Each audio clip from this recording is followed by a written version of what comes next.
This is Real Talk Interactive, July 14th, 2022. I'm your host, Richard Dixon Jr., and we are about to have an exciting evening uh, tonight. So I'm excited because we have a great guest coming on. I know we've put the promo out there, we've shared it, but for everybody who may not have shared it yet, Real Talk Interactive is live. Tell your neighbors, tell your friends, tell your enemies. You can even tell your pets if you want to. If they want to sit at the TV and watch Real Talk Interactive with you, get them started. So we have a great guest this evening, and I'm so excited. I'll tell you ahead of time because you've probably seen the promo. My grandfather, Walter S. Dixon Sr., is going to be our guest.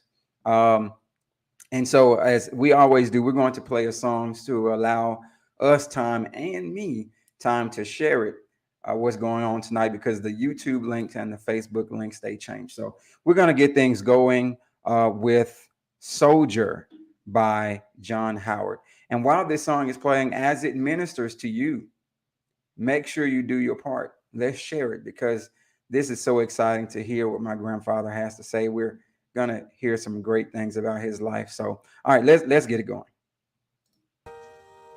In the army, I will fight till I die, 'cause I'm determined to be a winner, holding the blood-stained banner. I'm a soldier in the army of the Lord. In case you didn't know, there's a war going on. And you got to have courage, and you got to be strong. The weapons of our warfare are not carnal, but mighty through God to the pulling down of strongholds.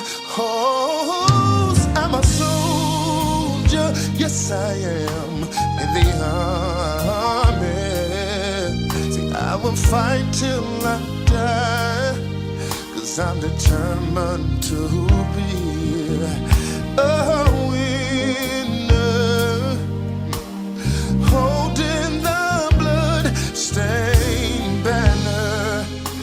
I'm a soldier in the army of the Lord. I can't give up now. You brought me this far, and I can't turn around. You promise if I hold on, you're gonna bring me out.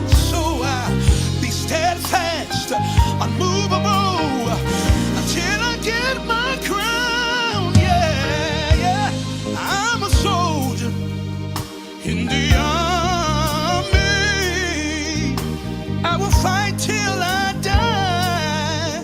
I'm determined to be a winner,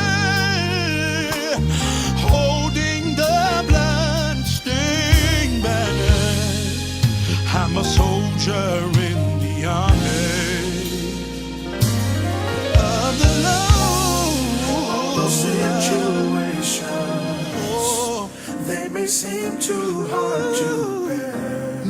Keep on fighting, soldier, and just cast on him your cares. He will give you power. Yes, he will. Give you strength to stand. Keep on moving. Oh, yeah. Fight till the end. Keep on fighting till the end now. And keep on holding on.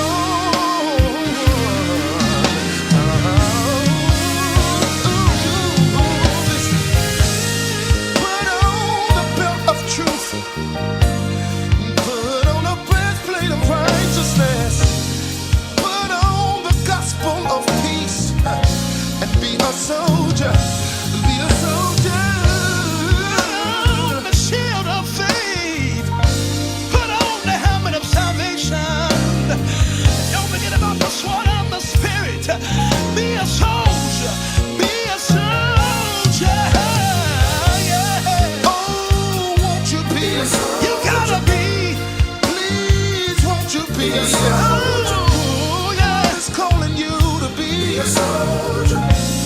a soldier in the army.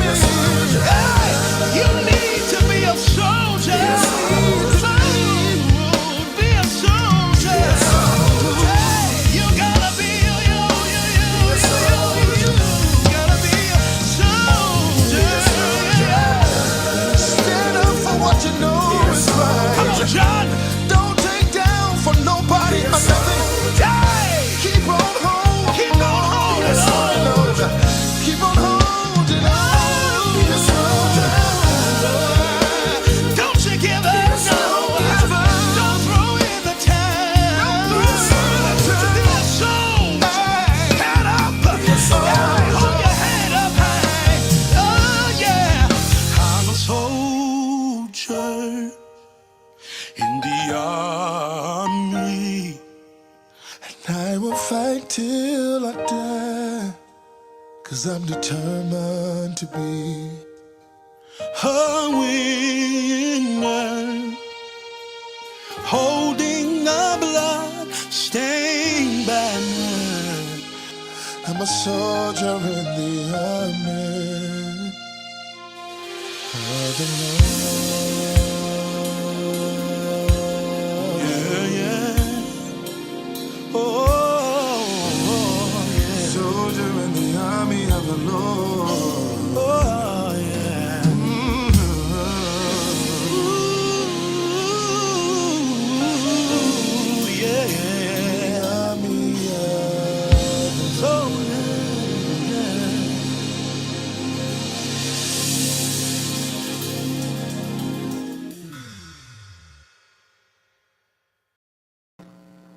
Okay, and welcome to Real Talk Interactive, and I am excited and elated to have with me my granddad,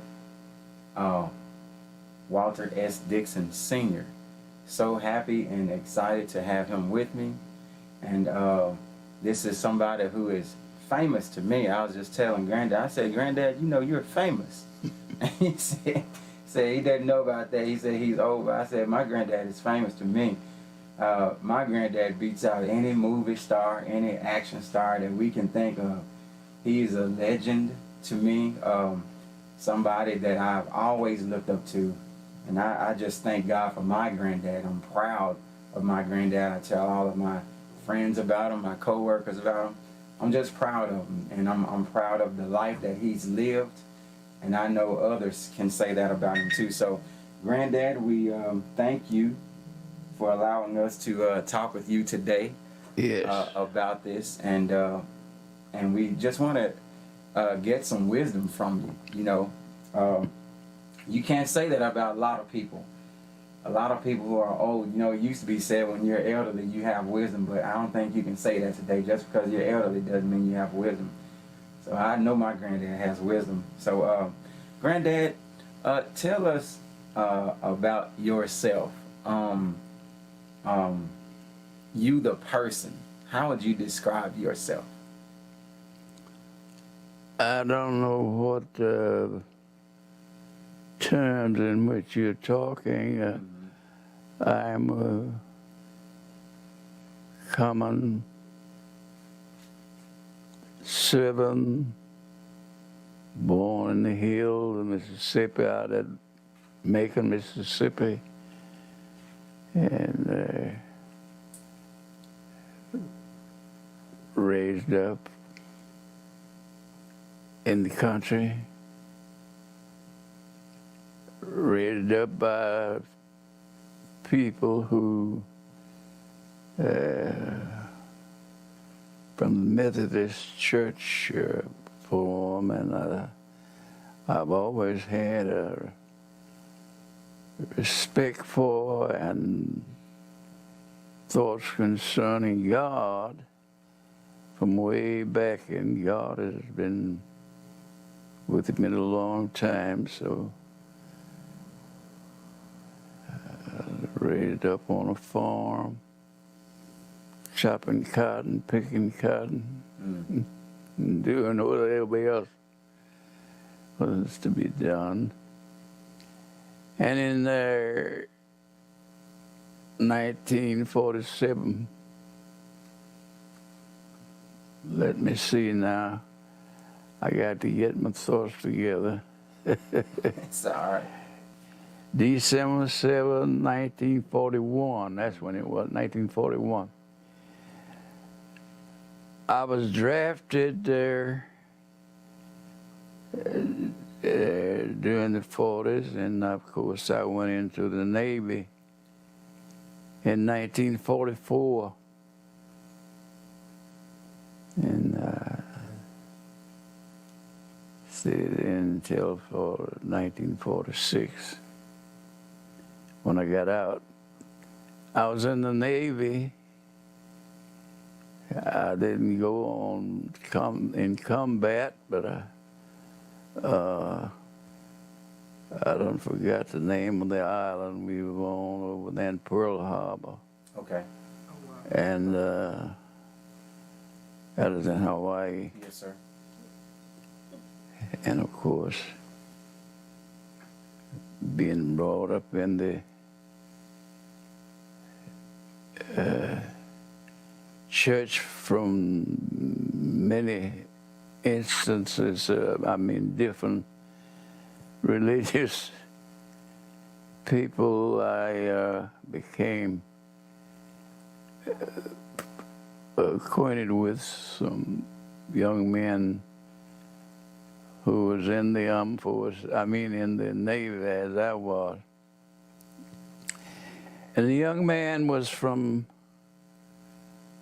Louisiana, Leesville, Louisiana, named Jack Johnson. Well, he was a young man, he was a sanctified young fella. When he came into there, so I met him. I didn't have much to do with him at the time, but after we left Great Lake, California, where I was take my basic training, we went to Shoemaker, California to be shipped wherever they needed, whoever they needed. And then on the Hawaiian Island, there was a reshipment depot, and I was sent from Shoemaker, California to Hawaii. Mm-hmm. And I was stationed there, and that's where I was stationed during the war until 45, and I came back, and I came here in Clarksdale. You came to Clarksdale after the Navy? Yes. Okay. And finally got married to my wife, who is the mother of all his children, except one. Mm-hmm. And of course, but on the way to Hawaii, the war was on, and we traveled by ship on the one to California was a troop ship, and they had to travel in the dark to keep the submarine from picking the ships up, you know. The enemy subs. Mm-hmm. So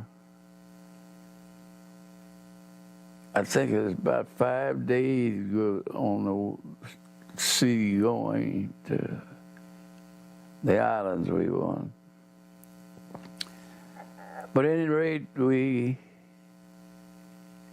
on Sunday of that week, this young preacher asked he was just a young man, he wasn't, I don't think he was even licensed. Might have been, but at any rate, he asked the captain of the ship, could he preach? Mm.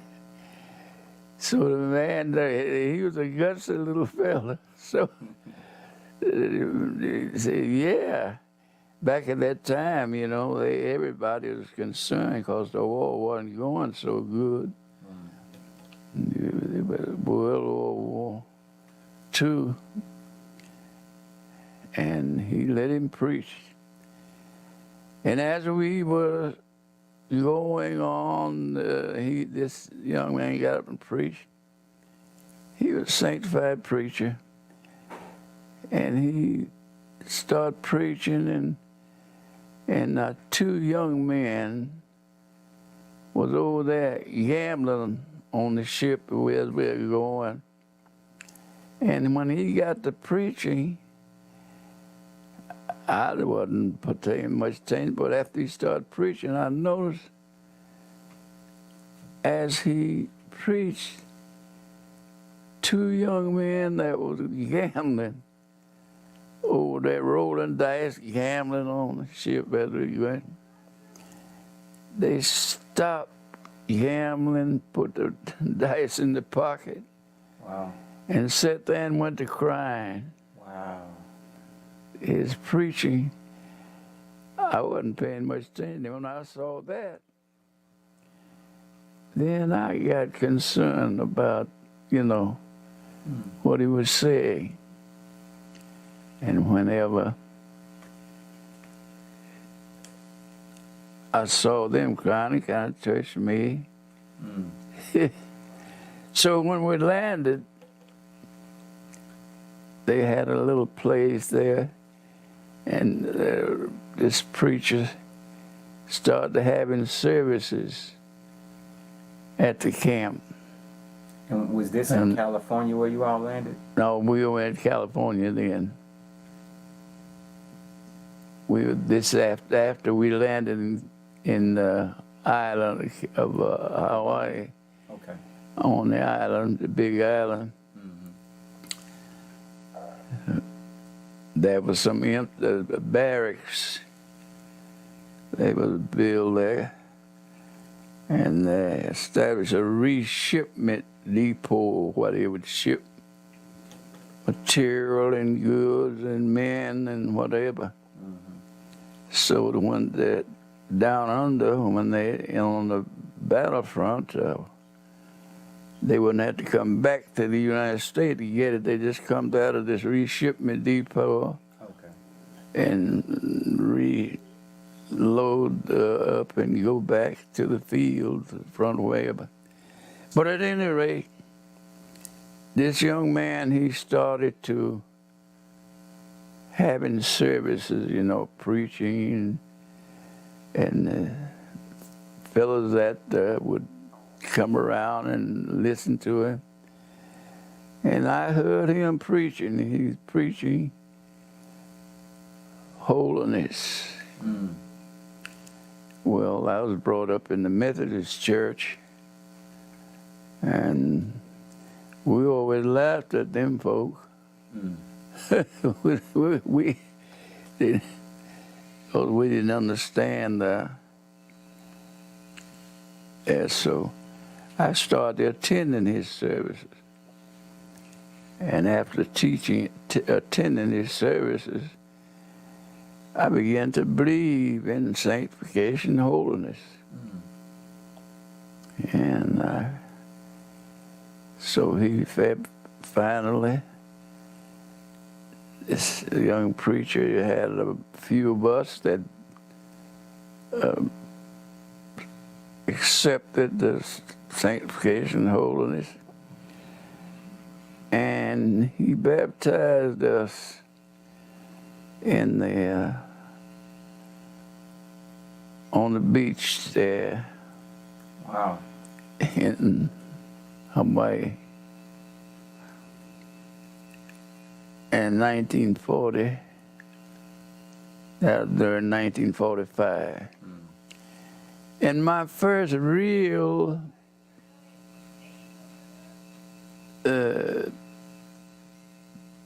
seeing the feeling and the experience in the presence of God, after we started going to this place back and forth and back to the barracks.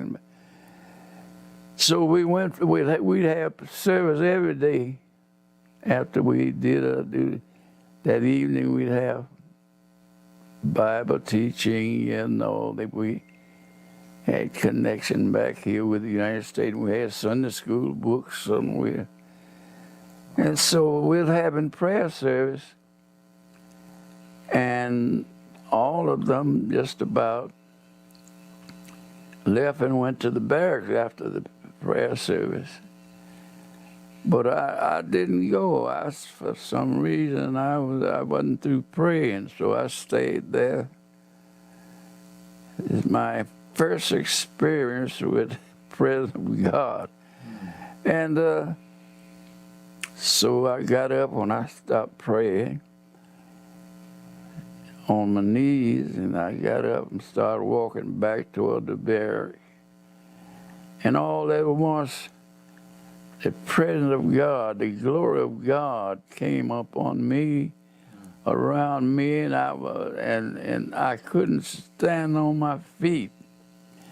I didn't see anything, I didn't hear anything, but the presence of God was on me, and I couldn't stand on my feet. I fell to the ground with my hand over my face like this, and lay down till it seemed the Spirit of God substituted. And I come on to the barracks. From that time forward, I accepted the faith and the holiness, and sanctification. And I became a member of his little group. And I stayed there until the war was over. To make it sure. Granddad, you mentioned sanctification and holiness. Mm-hmm. What is that? Well, sanctification and holiness sanctification means to be set apart from the world. When you accept Christ, the Bible did say, if any man be in Christ, he's a new creature. Old things have passed away, and behold, all things have become new. And I accepted that fact because this young man was teaching all of this, about sanctification, holiness, And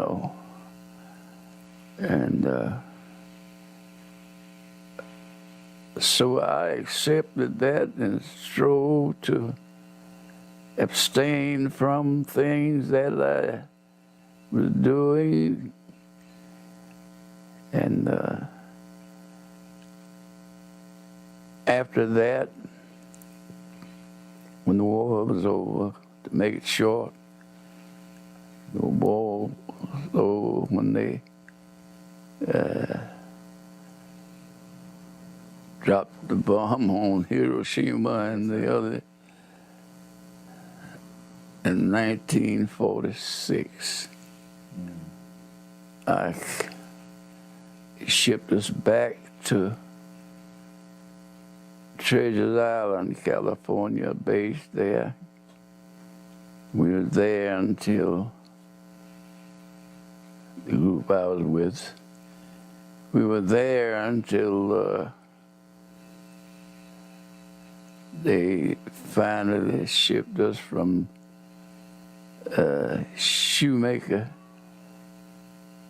from Treasure Island, California, to Milton, Tennessee. I think it was wherever that Navy base is there. Okay. My memory a little foggy. Mm-hmm. But at any rate, we was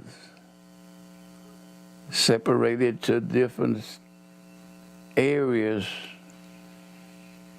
and discharged. And I was discharged there. And I came back to this little town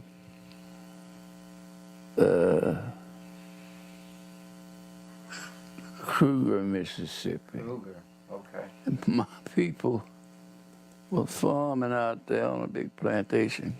So you're originally from Kruger? Huh? You were born in Kruger? Oh, no, I was born in Macon, Mississippi. Macon. Okay. And my people, my aunt that raised us, 3 of us, a brother and a sister. Mm-hmm. And I had a brother and a sister. It was 3 of us. And of course, I was there with them in Macon when my aunt took my mother died. Actually, she was killed. Mm.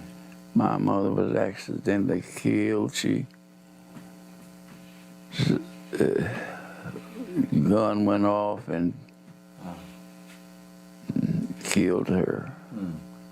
I don't remember my mother. I was 3 or 4 years old.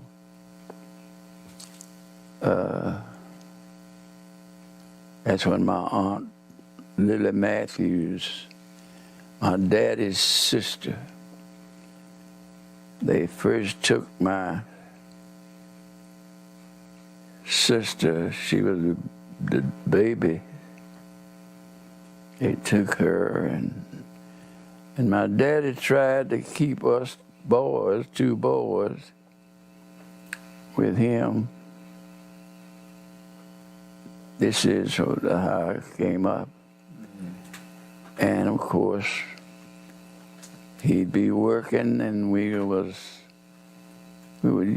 just existed, but God took care of us.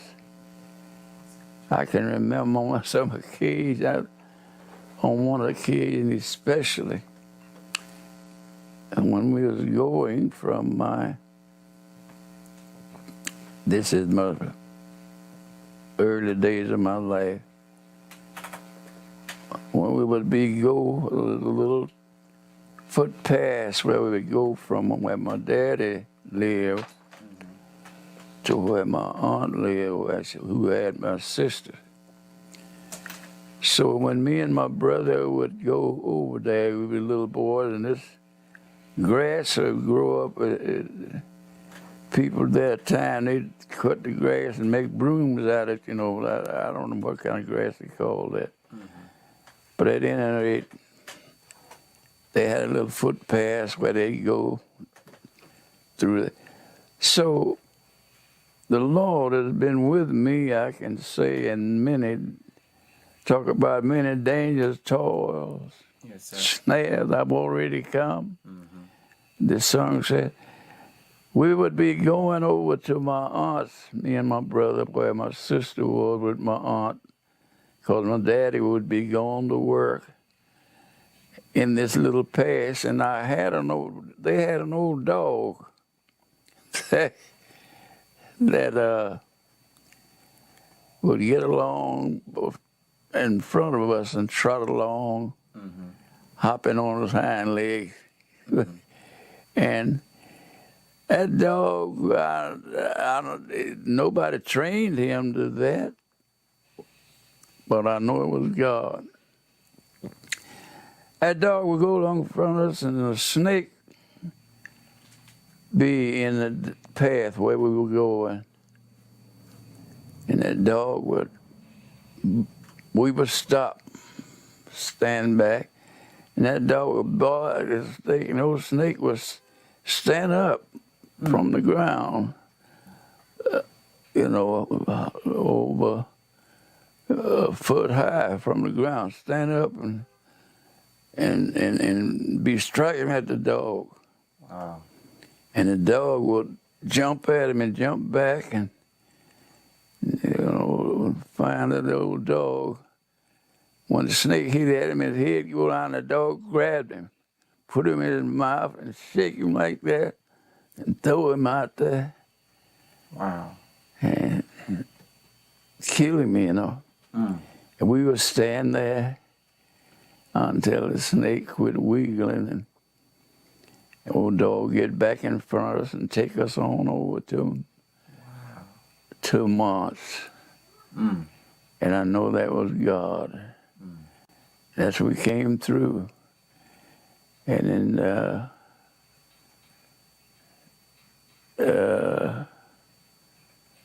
early, when my aunt took us two boys, and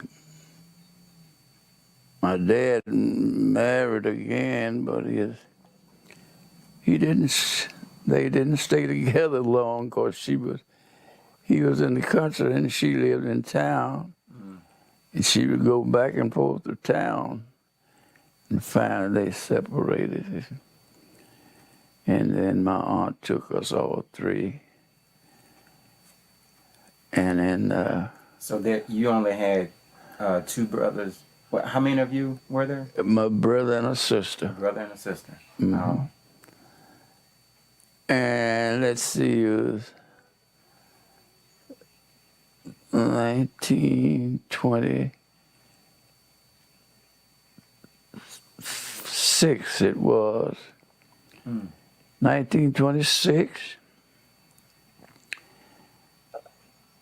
My dad had a brother in the Delta, somewhere out around about Charleston, Mississippi. He was, I don't know how long Uncle Jimmy had been there, but anyway, people at that time, they raised these big farms, and they'd send and get people from the hills to pick all this cotton they was making. They didn't have no machines like they are now.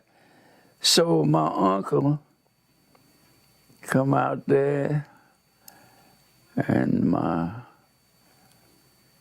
aunt took us and her daughter and son, their family, and we all in a boxcar came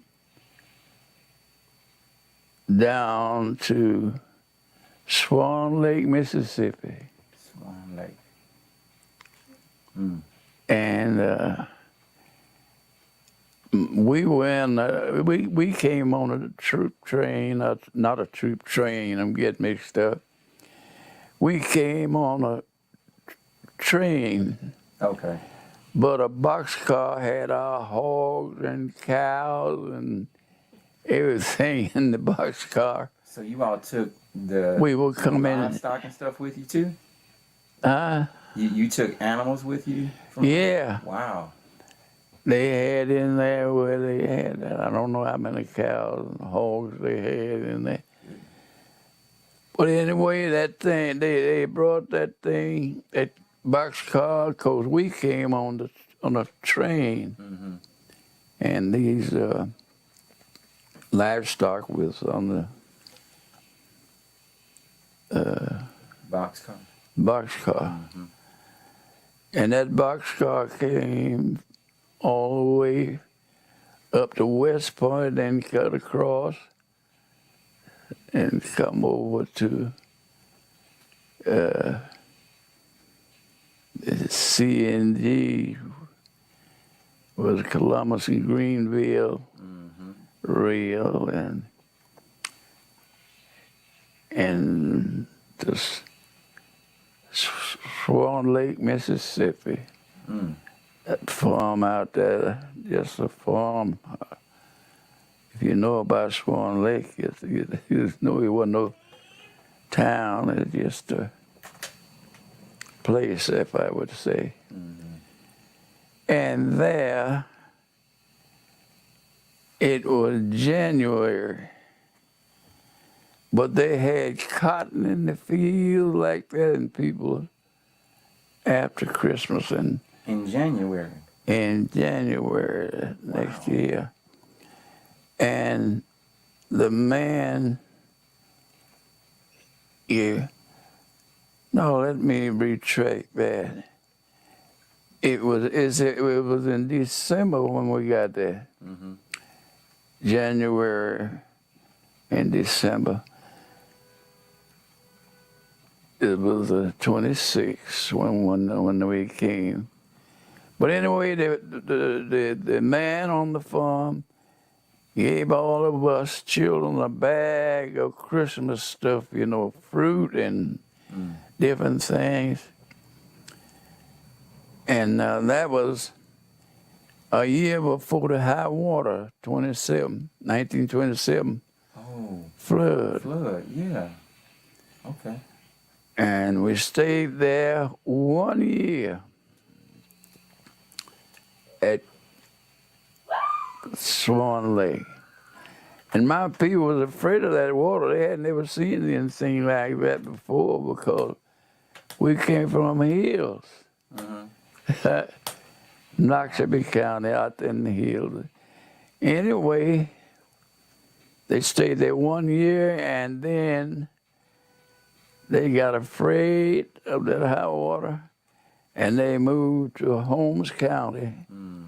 That's where Kruger was in Holmes County. Right. And we stayed there. And that's where I was raised. Oh. Raised and from there, I went to the Navy,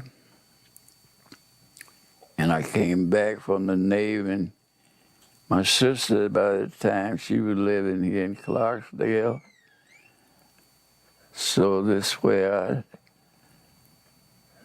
came with my sister until I got married. And I joined St. James. Wasn't a temple then, it was a little church. I joined there. And I was a deacon there. I'd be a bishop. During the years, they made me deacon. Let me ask you something, Granddad. Now, you went to the Navy and you got saved while you were in the Navy. Yeah. So when you came back home after, getting saved and being in the Navy, did your family think that you were different or anything like that? Did they? Yeah, I really didn't stay around my family much. When I came back out of the Navy, I came here to Clarksdale. Okay. But at first, I tried to stay with the church where we attended, where they go. I used to go to church and drive a wagon, 2 big mules to a wagon, people sitting up in the wagon, and on chairs, and about 3 miles from Kruger. And I that's where I was raised up. Now, when I came back out of the Navy, I tried to stay. I would catch the bus and leave Clarksdale, where I settled after I came to the Navy, and go back down there and catch the bus and come back after the services. But the people didn't receive me. I was telling them about all my experiences, and I thought because when I was raised up, I was one of the young fellows that was delegates to all the conferences and everything. And when I went back and I went to the church, and I was happy to go back because they were people I loved and people I thought loved me. But man, they turned me away. They had acted like I was some that had poison on them. They didn't want to have nothing to do with me. Wow. I thought when I was telling them about my experiences and how I got saved, but they didn't like that. So, like I said, after they did that, I stopped catching the bus and going from Clarksdale to Kruger, and joined the church here, the sanctified church here, Okay. which was under Bishop Lyle. And from then, now on the troop train coming from California, when we was to be sent back, discharged, the Lord came to in my mind to when I get back there to witness for Him, and that's what I was trying to do when I was telling the people about my experiences. Yes, sir. Man, they frowned on that, so that kind of forced me to come back here to Clarksdale and stay. And I joined Bishop Lyle's church. And after then, I got married and children started coming.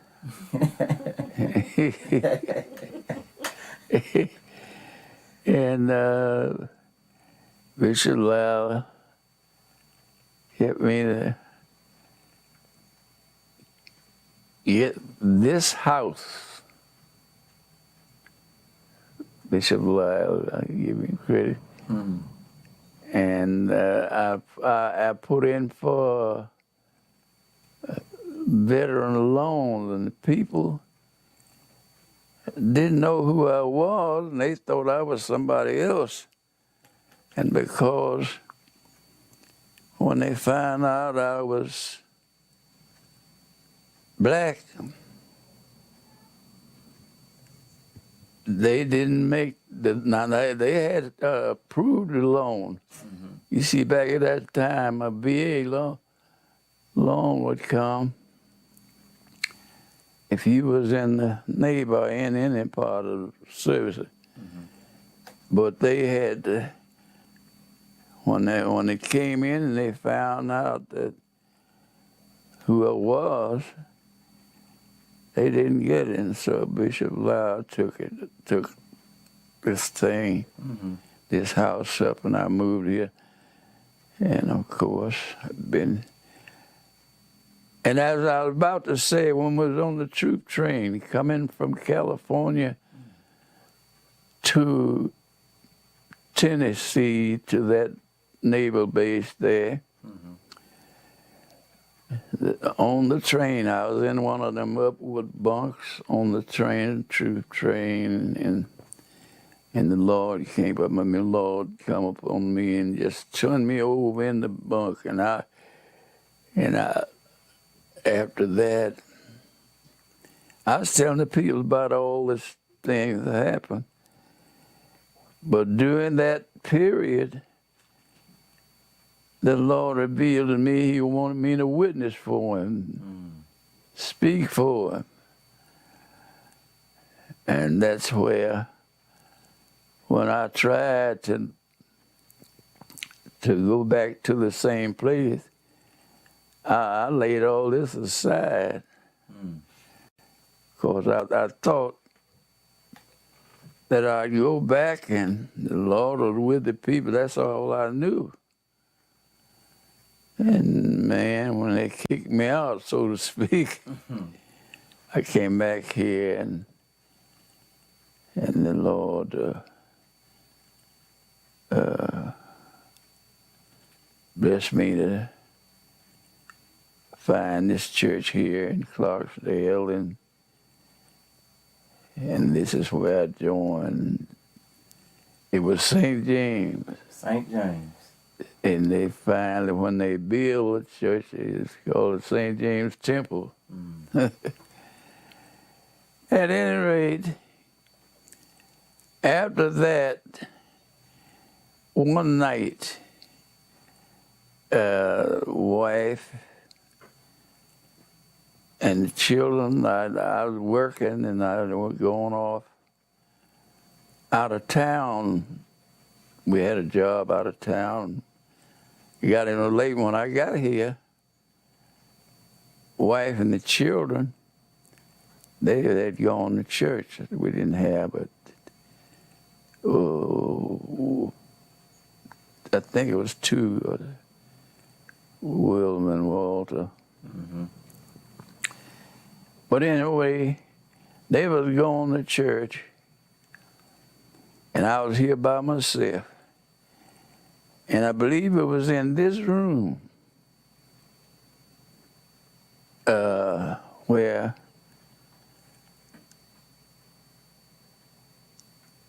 the Spirit of God came up on me. The Holy Ghost came upon me. Mm. And I had an experience I've never had before. And I promised the Lord, because I got frightened. So, Lord, if you just let me get back, next time I get to church, I'm gonna make it known that you, so to speak, chosen me to preach. Mm. So that Sunday I went to church, and I went into Bishop's office, Bishop Lyle's office, and I was telling him about it. I had promised the Lord I was going to do it and get started at it, you know. Yes, sir. So when I told him about it, he sat there and looked at me, and I told him in kind of stressful like, Yeah. and he said, I was looking for him to give me some advice, you know. Mm-hmm. So I said, what do I do? What do I do? You know. He said, son, you better do what the Lord said do. And didn't tell me nothing else. So right then, I had a guitar that I had got because I started trying to play a guitar over there. Okay. When I was in the service. I got me a guitar and some a little amplifier. What And made you want to start playing the guitar? Well, I started to preach, you know, and I had to sing and get the people to come around so I could preach to them, you know. Uh-huh. So I'd sing a song. That was when the St. James Temple had moved from over there by the graveyard to where it is now. Mm-hmm. Up in there, it was an old building that people were living in it. I go up in there and stand up and preach. And during the 60s, you know what the 60s was like. When a little crowd started crowding up around, standing around, the police would come. Mm. And naturally, they would want to know what you're doing, what you're talking about. I've had that to happen. I started singing a song, and when people started standing across the street from me, down in that where St. James Temple is now, they'd stand across that by the graveyard, and listen. And when they see the police car coming, they would all walk away. Mm. But anyway, that's where I started preaching up and down the street, and Wow. and finally went out from town here. T.O. Adams Yeah. had started preaching, and he had a place down there on Flowers Plantation where he was preaching, and he in an old house. Mr. Flower allowed him to preach in it and paid his light bill, everything. So when he left and moved over to Roundaway, that's a little place back out in there. Mm-hmm. And anyway, he told me, sell to Dixon, Brother Dixon, wasn't no elder that time.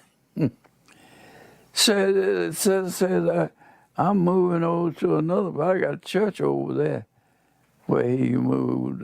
He was having service in a church.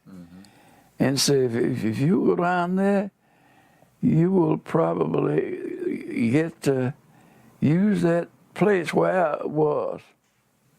And sure enough, I went down to that Mr. Flowers, talked to him. He says, oh yeah, you're welcome to do. Said, I'm going to pay your bill. I'm going to be nice to you like I was the other preacher that was there. Wow. So I started down there.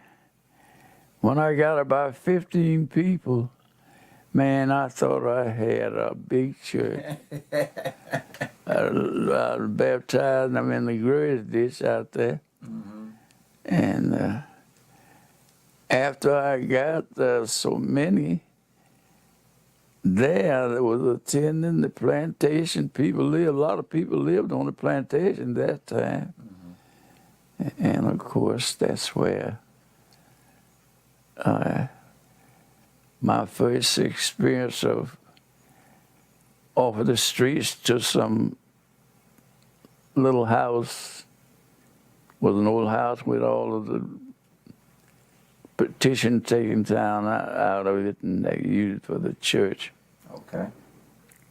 And I stayed there. And my first church, after I started, I talked to Bishop Lyle, and I started paying reports for the little church, and I was doing that out of my pocket. Wow. And actually, I didn't have understanding enough to even ask the people for an offering. Wow. So, show you how the Lord works. So, they had an act of having service in different houses around there. And this man was there, and he was a Baptist preacher. And he told me he wanted me to have service at his house. They'd take the beds down and they'd put it aside his house. And so when we got through the service this particular night, I thought we'd had good service, and I'd preached to them and getting ready to go home. He said, wait a minute. That was this man said, y'all ain't gonna give this man an offering? No, I wasn't. I was paying for the Sunday school books and everything that we get. And happy to do it because, I feel that I was fulfilling the purpose for which the Lord had called me. Yes, sir. So he said, wait, y'all ain't gonna get this man an offering? So people just looked at one another. Nobody said nothing. So he said, come on, y'all. And he said this, we Baptists do better than that. That's what he said. And he said, look here. His wife had joined when Elder Adams was there. So when he had left, she joined, when I started there, she joined my group. Mother, I can't think of her name now, bless her heart. His wife joined. He said that I'm not a member there, but my wife is a member there. Said, I'm gonna give $1 every Sunday. $1 is a lot back then. Yes, sir. Then they gonna give $1. I'm gonna give $1 for my wife, and I'm gonna pay an offering. So y'all give this man an offering. They started from that night raising an offering. Wow. They started paying tithes, and then I started to have set the certain days out to be there, certain day, weekdays and pastoral Sundays. And then the Bishop Lyle sent me to the first church that I pastored. That was at East Dubs, Mississippi. That's up the highway. East Dubs. Here. Okay. Dubs, Mississippi. Now, this church that you started first, when you were preaching out of the house on the plantation, had you all given yourselves a name for the congregation? I'm trying to think of his mother's name.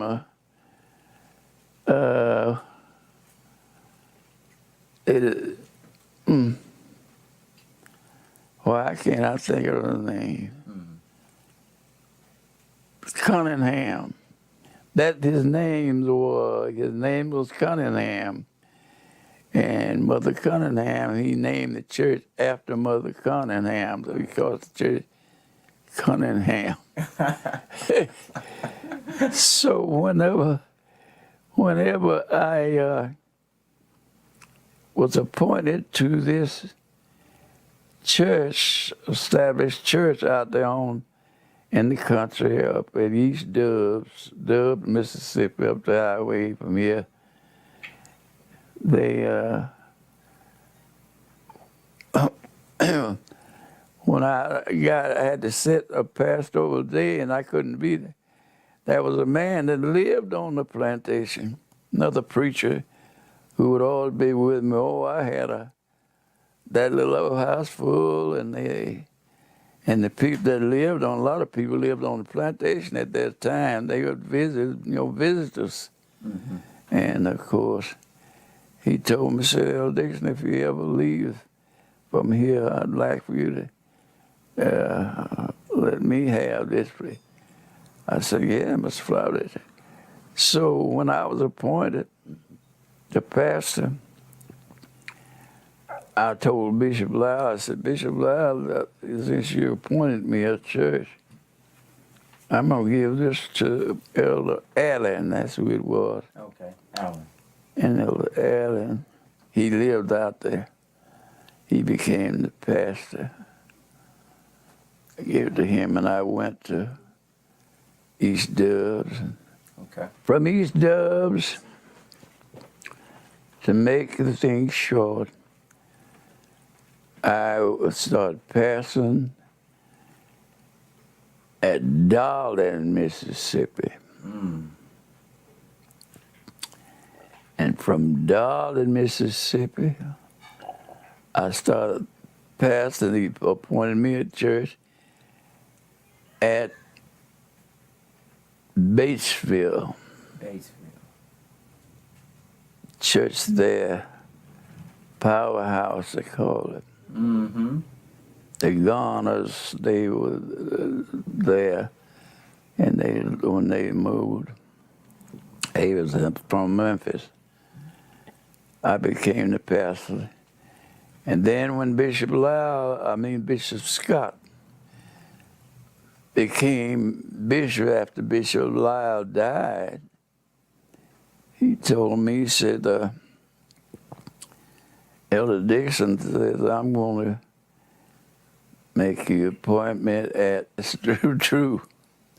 At any rate, he said, "I want to appoint you there." I was passing there, and I'm going to become pastor at St. James Temple, Bishop Lyle.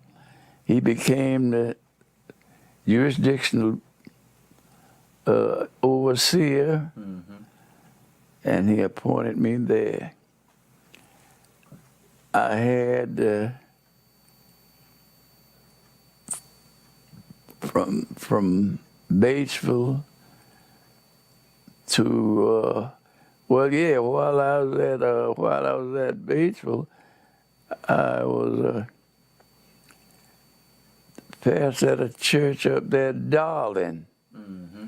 They called Squirrel Lake. Squirrel Lake. Yeah, I pastored there, and I pastored in two churches. Started pastoring.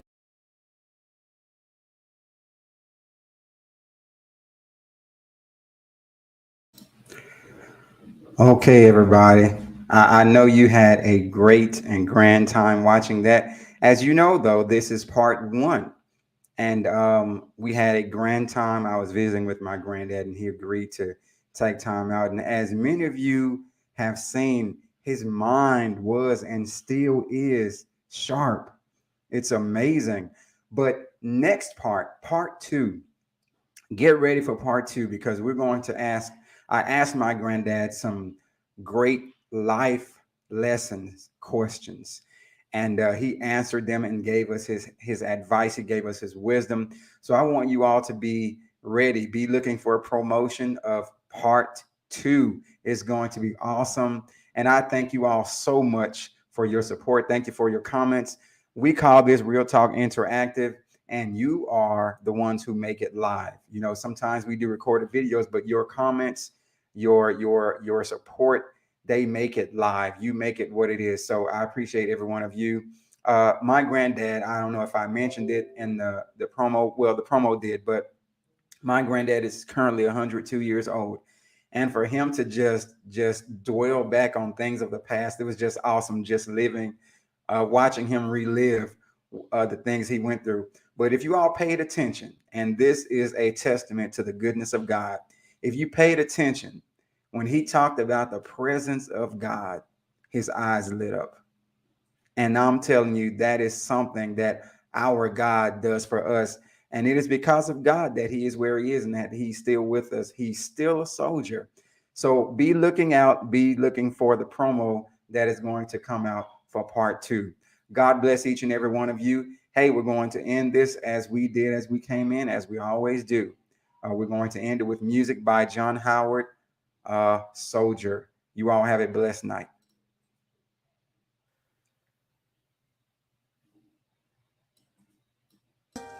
Cause I'm determined to be a winner, holding the blood-stained banner.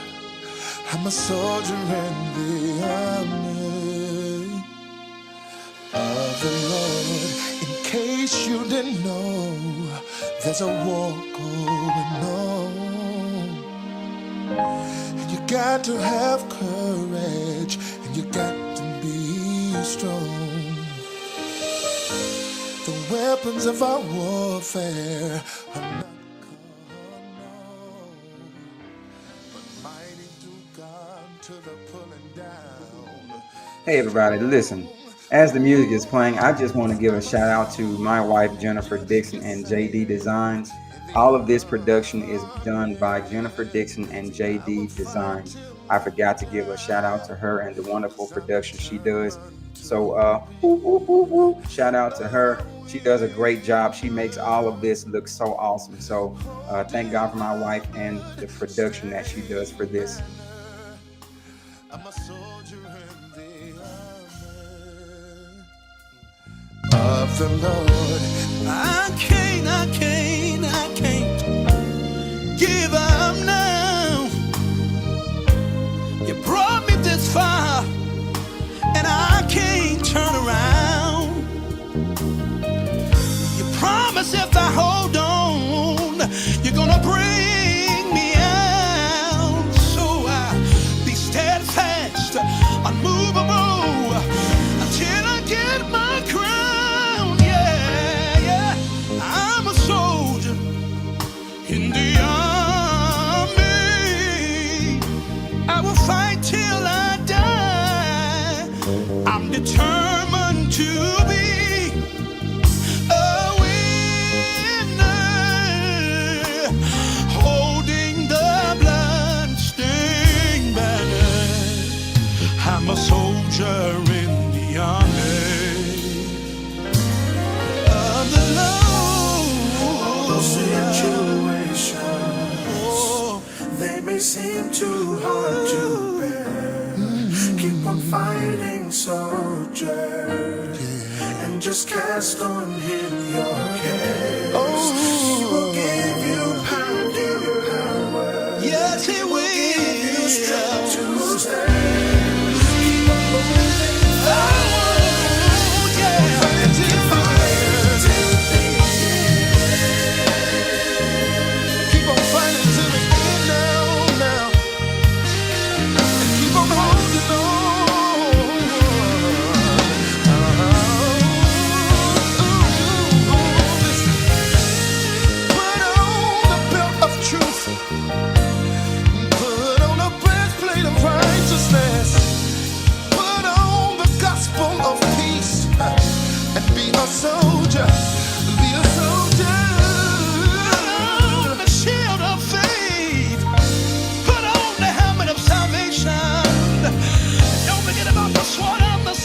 Be a soldier. Be a soldier. Yeah. Oh, won't you be a soldier? You gotta be. Please, won't you be a soldier? Oh, yeah. It's calling you to be a soldier. To be a soldier in the army. Be a soldier. Yeah. You need to be a soldier. Be a soldier. Be a soldier. Be a soldier. Hey, you gotta be you gotta be a soldier. Stand up for what you know is right. Come on, John. Don't take down for nobody or nothing. Hey, keep on holding. Keep on holding on. Keep on holding on. Be a soldier. Don't you give up. No. Don't throw in the towel. Be a soldier. Head up. Hold your head up high. Oh yeah. I'm a soldier in the army, and I will fight till I die, 'cause I'm determined to be a winner, holding a blood-stained banner. I'm a soldier in the army of the Lord.